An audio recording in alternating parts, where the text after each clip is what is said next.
WWE back at it again with another batch of releases in 2026 post WrestleMania 42. Now, this batch of releases includes 4 superstars, two of them being farts in the wind, biggest farts in the wind in a long time, and then the other two being supposed WWE lifers. But people don't realize there is no such thing as a WWE lifer, not under TKO, and as sure as hell the last handful of years under Vince McMahon's ownership of WWE. Saying as such, there were people who were with WWE for like 25 plus years.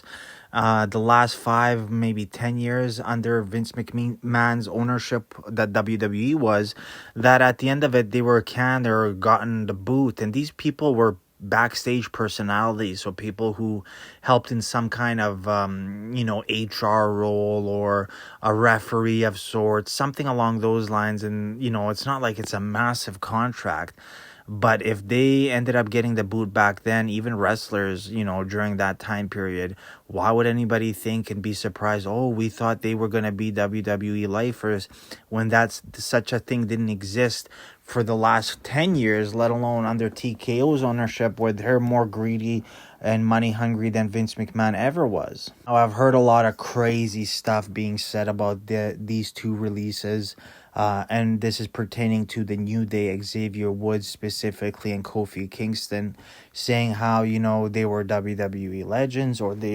currently are. When you look at the long-term their long-term standings in the eye of WWE in a historical context, they will be going into the Hall of Fame. They are one of WWE's greatest in-house tag team that they've ever, given titles to, reigns to, feuds to, spots to, and moments to, of course. And nonetheless, they deserve a WWE Hall of Fame induction when the time comes. I had heard people say here on YouTube personalities in regards to wrestling saying, oh my goodness, this is, they deserve a better send-off. They deserve to say they're having their last match in WWE for now and get kind of the fans' acknowledgement that they're leaving and WWE's acknowledgement that they're leaving. And I'm thinking to myself, bro, do you realize this is not a normal thing in wrestling? That's like saying, oh, what's his name? Hulk Hogan's going to WCW, or this wrestler's jumping from WWF at the time to WCW, or WCW to WWF at the time. It's like they're not going to be advertising, oh, you guys are not going to see this and this wrestler or that team, that tag team of wrestlers, or this diva or that person, for a while. Say goodbye. This is their last match. It's like, that's such a mark-ass thing to say. It's like, bro, this business doesn't owe these wrestlers anything in the grand scheme of things.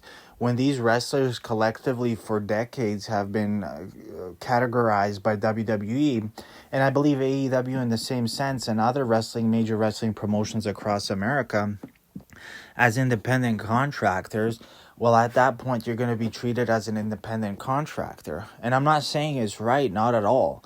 But if these wrestlers haven't, gotten a bright idea for the last freaking 6 decades to kind of change that structure and that outlook, then how are you ever going to be seen as an employee? You're always going to be seen as a temp hire. Subcontractors are basically temp hires. You hire them for a certain job. When that job is done, or it's fulfilled or not fulfilled, if it's, if you do a shitty job too, you get the boot. Nonetheless, it is sad, and, my heartfelt, feelings and thoughts and prayers go out to these people, but they'll find their way, into the other wrestling promotions and so on, or something else that will, provide them a living standard. It's sad to say the least in that regard. And of course, I don't wish anybody anything bad in any regard, when it comes to that kind of thing. It is, a sad feeling. But going back again to Kofi Kingston and Xavier Woods, the WWE knew what they were doing. In my humble opinion, they didn't want any similar backlash that they got with in a similar regard to what happened with R-Truth, right? So, for example, I heard they were making in the 6 to 7 figure figures a year, the New Day members, Xavier Woods and Kofi Kingston, because they literally re-signed a year or so ago, and WWE wanted to restructure it. So let's say they were making, I don't know, $1 million a year. WWE knew, okay, we're going to come up to these boys, these men. We're going to lowball them, and we'll be like, hey, we got to restructure. We're going to give you $450,000 a year. And they know that's a spit in the face. You're making well over $1 million or more over every year. And they come telling them you're going to be making less than that by a good chunk, less than that, by half. And of course they're not going to take it, so they're like, okay, you know what, we're going to opt out, we're going to leave. And at that point, everything you've kind of been thinking here and there kind of sinks in and hits you all at once. So for the last couple of years, they were probably thinking, oh, why don't we try an AEW? We can reinvent ourselves in a way we can never do in WWE, and so on. So, once you get that slap in the face, you're like, okay, all those thoughts and feelings you had about, trying in New Japan or trying in AEW, trying in TNA, all of it hits you at once, and you're like, oh, you know what? If anything, let us bow out of our contract. You guys win, we win, and we're good to go. Of course, and WWE doesn't get any chance of that whole thing with R-Truth happening, where they basically canned him, and all of a sudden everybody starts going crazy saying they want him back, R-Truth. And, there's no semblance of that, because, all of a sudden the average WWE fan, which is a mark, sees it as they want it out of the contract themselves. Okay, well, that's what they wanted. We want that for them too. WWE then does not look like the bad guy, and it's a win-win situation for them in that regard. They don't have to deal with them hiring him again and basically being right back where they didn't want to be with a tag team like them. And of course, they get what they want in the same sense. At the same time, more so with letting go of the Xavier Woods and Kofi Kingston. Now, that's the thing, going back again, is WWE is a business, and the New Day has made WWE a lot of money when it comes to merch sales, t-shirts, and booty O's, cereal boxes, all this other stuff. And I believe a big part of that is that their merchandise hasn't been what it once was, especially when Big E got injured, and gradually ever since that, it's been on a steep decline. So to them, they're not a cash cow as they once were. We've tried to kind of do this and that with him. It hasn't worked. You know what? Why are we keeping him around? Just give him the boot. Now, individually looking at it, Xavier Woods, I'll say it bluntly, Xavier Woods is the least accomplished out of the three of the New Day. And specifically for him, for example, he's not done anything memorable. He hasn't had any great individual solo feud title run, at least that I can remember. And even if he did and I can't remember, it goes to show it wasn't memorable in any regard. But I don't think so, at least the best of my recollection. Then you have Big E and Kofi Kingston having WWE World Championship runs, as abysmal as they were and disappointing. Then again, what do you expect for two mid-card tag team wrestlers winning the basically creme de la creme title in WWE? You're not going to have anything except for a pop like you did at Kofi Mania, brother. But yeah, that title didn't push, let's say, Kofi Kingston further than he was already looked at in fans' eyes. It didn't make him a main eventer. Even if you gave him that title 4 or 5 times, you're basically force-feeding the fans, and it's not going to work unless you're a WWE mark. And same thing with Big E, same thing, but the moment and pop when he won the title wasn't as grand as it was for Kofi Kingston, and not as memorable. You got to remember, Kofi Kingston was in WWE the longest out of the three, I believe, for sure, because he was feuding with Randy Orton. It seems like it was 2009, around that time period. I don't think that's exact year, but he's been in WWE for close to 15 plus years, you know what I mean? And yes, quick check, it was around late 2009, so I was pretty spot on with that. Just paused the video and checked on Google. Nonetheless, Xavier Woods is not memorable in the... Basically, Xavier Woods would be a nothing and nobody. He would have been long gone from the WWE years ago. To be honest with you, me as a wrestling fan, not just a WWE fan, remember Xavier Woods more prominently when he was in TNA around 2008 or 7, when he was going under the name Austin Creed, when he was tag teaming in kind of with Jay Lethal or so, and more so friends tag teaming in the X division. Now, if you don't recall, he was basically playing a portrayal of Apollo Creed from the Rocky series. He'd be decked out in the American flag, kind of an homage to, generally speaking, Apollo Creed. Now, when it comes to Kofi Kingston, Kofi Kingston's been a namesake for WWE for the last 15 plus years. Like I said, people who haven't watched wrestling for a decade plus still know, oh, is Kofi Kingston around?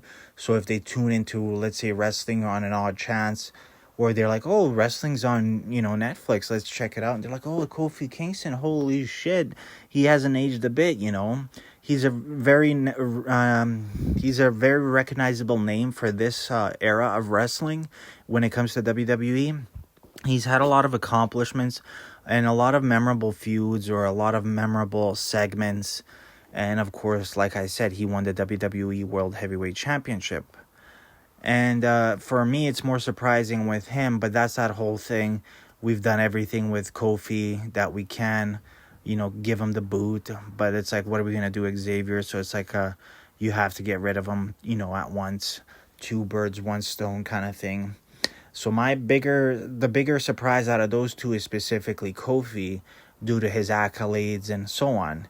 And that's where people say, oh, we thought he was going to be a WWE lifer. It's like, bro, like I said, the last 5 plus years of Vince McMahon running WWE, they were letting go of people that have worked there and provided so much service to the WWE. For example, Jim Johnson. You know how many iconic wrestling themes, mid-tier wrestling themes, and so on, just themes in general that will outshine any theme that's produced by the BS nowadays.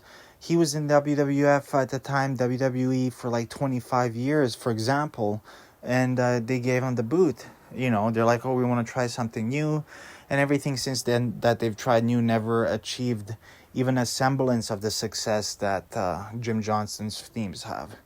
And he's not the only one that's been there for like 20, 25 plus years that they did that to. And these are people, in the backstage, people like working in the office and stuff like that, even referees or so on, that it's not like you're paying these people, $500,000, maybe you're paying them $100,000 a year, if that. And it's like, okay, it's not that big of a budget cut that it's like you're losing the family values, family core of the WWF, WWE, that it's made it as such over the years, So it's like, okay, is it really the cost cut, save money or whatnot? Or is it just a sense of being, irrational? Oh, we got to start anew. We got to try this. We got to get rid of Jim Ross. He sounds old. It's like, bro, sometimes old is good. Recognizable is good. That's why, for example, with news broadcasters, there's a reason when you're 8 years old and you turn on, let's say, CNN, and you see a certain news broadcaster, and then when you're 42, you turn it on, it's the same person. It's because when you watch it, you feel, oh, I know this, I recognize it. You tune into it more. Because you understand, you have a feel for it. It's as if you feel like, oh, that's my family, But WWE's changed a lot in the last 10 to 15 years, especially the last 10 years, very drastically. But if far from WWE that one in the near future, these superstars more than the ones I'll mention after them. For example, somebody like Drew McIntyre. somebody like Jacob Fatu. Even, kind of Seth Rollins is in this group, but he kind of teeters between this group and I find, the one I'll mention after, Cody Rhodes, even same thing, that these type of superstars don't get canned by the WWE in the same way. Even though they're featured prominently, given titles, given major feuds, a lot of, airtime. And then you have in this upper group, this group above this, the previous group, somebody like a Roman Reigns. If they go up to Roman Reigns and say, hey, we can't be paying you $5 million a year, we got to restructure this. He knows he can go to, either Hollywood or AEW, because genuinely speaking, I believe Roman Reigns knows his worth as he does, but genuinely believe that he would be an actual draw because he is the only draw in today's WWE as a wrestler. When he comes about, SmackDown gets a 500,000 people more watching, roughly around 500,000 people tuning in more than they do on average. To me, with the New Day, that's another tag team on top of the Wyatt Six. Then the MFTs, which I'll mention right away after this. And then, of course, the Motor City Machine Guns. That's a handful of, stronger tag teams within WWE's tag team division that have been let go. That really shows you again and again that WWE has never cared about their tag team division. They won't care about it. To them, it's rather they, throw out two random wrestlers together who have some semblance of history together, if at all any. And to them, that's what a tag team division is. But now, people are talking about, for example, New Day and even Motor City Machine Guns going to AEW. Now, I'll speak specifically about the New Day. For me, sure, hire the New Day. But if I was Tony Khan, I'd be kind of hesitant. You don't have to hire everybody that the WWE releases. For me, if you're going to hire them on a short-term contract, a year to 2 years max. Know your end goal with them. Of course, give them a title win. Give the tag team titles, AEW tag team titles a rub. Adding that whole lineage of, the New Day or whatever rebranding they'll get. They held the titles. Edge and Christian held the titles. The Hardy Boys. That makes the AEW titles, have more credit and, credibility and more prestige. Of course, you're going to give them, get them over and stuff like that. But have it where, okay, what is our end goal? And it just can't be always we're going to get FTR over. We're going to get them in a feud with them.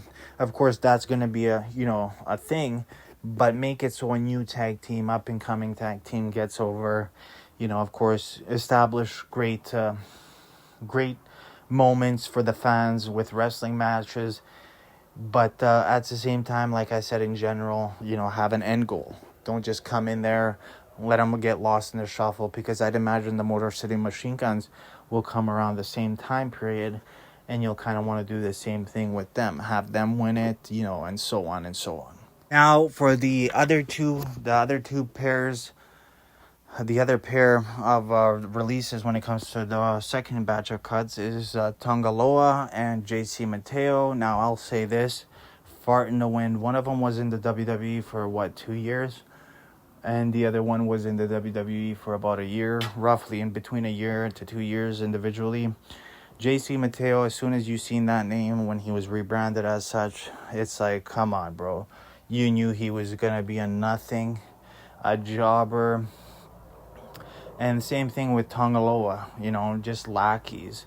Not even, they didn't add any character or depth or anything to these boys, to these men. And it's like, man, I bet, let's say Jeff Cobb's JC Mateo must feel like a freaking idiot.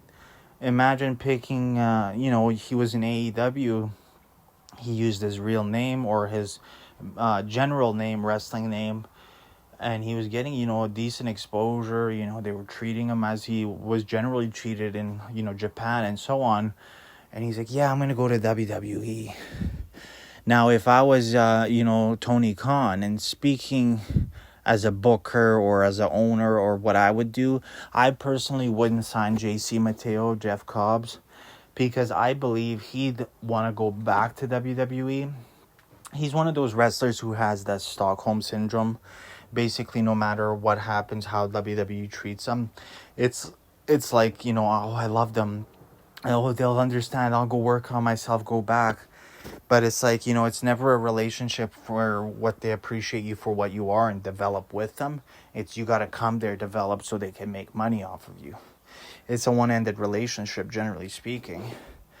But, I wouldn't, if I was Tony Khan, I wouldn't hire him, give him exposure, put him over to your talent, this and that, basically build them up. So all of a sudden, as soon as he gets a chance or gets a call from WWE, he's going to, kick rocks at AEW again and bounce. Now, Tonga Loa, speaking in regards to him, he has nothing to offer. He's generic. He doesn't really have anything. Speaking, he doesn't have any charisma. He doesn't stand out. He just comes across like a build-a-wrestler, car wrestler, creator wrestler. Template this, template that. Jeff Cobbs at least has some kind of unique quirks or values about him, kind of make him stand out. Not in the way that to attract, the casual fan, which a casual fan is kind of more mythical when it comes to wrestling. I don't even know if casual fans exist anymore, but you know what I'm saying. Generally speaking, he does, though, have some kind of uniqueness to him. But yeah, I wouldn't hire them. I'd feel the same way with Tonga Loa. He'd do the same. What are you going to put him on your show, feature him, build him up, give him title reigns, build him up basically. So as soon as WWE's like, oh, you know what, they're doing good with him. Look what he can do. Let's take him and sign him. He'd literally kick rocks at AEW and go to WWE as quick as you said. Okay, and that's the thing. There's no such thing as a WWE lifer anymore. Hasn't been for years. They've let go of bigger, actual, prominent wrestling superstars over the last 26 years, let's say, for example. People who actually made a difference when it came to the wrestling fan. And even speaking of the casual fan, at least especially when, casual fans existed more so, let's say speaking in regards to 26 years in the early 2000s. But yeah, they don't hold loyalty to anybody or anything except for, in quotations, their shareholders. But it's a roundabout way of saying for their pocketbooks. But another thing, it's like no matter how much budget cuts they do, they seem to never make enough money. TKO, I believe they went from being $3 billion in debt last year to somehow being $4 billion in debt this year, or it's $4 billion in debt last year to $5 billion. Whatever it is basically they're $1 billion more in debt than they were from the previous year. And these are people who was called half the budget for the the Hall of Fame this year by $50,000. So it's like, what the frick is going on, man? It's like, it's like, where are you losing this money if you're making record profit with this, signing $1 billion deals with ESPN, Netflix, you're selling out shows and gates, and it just doesn't make any sense.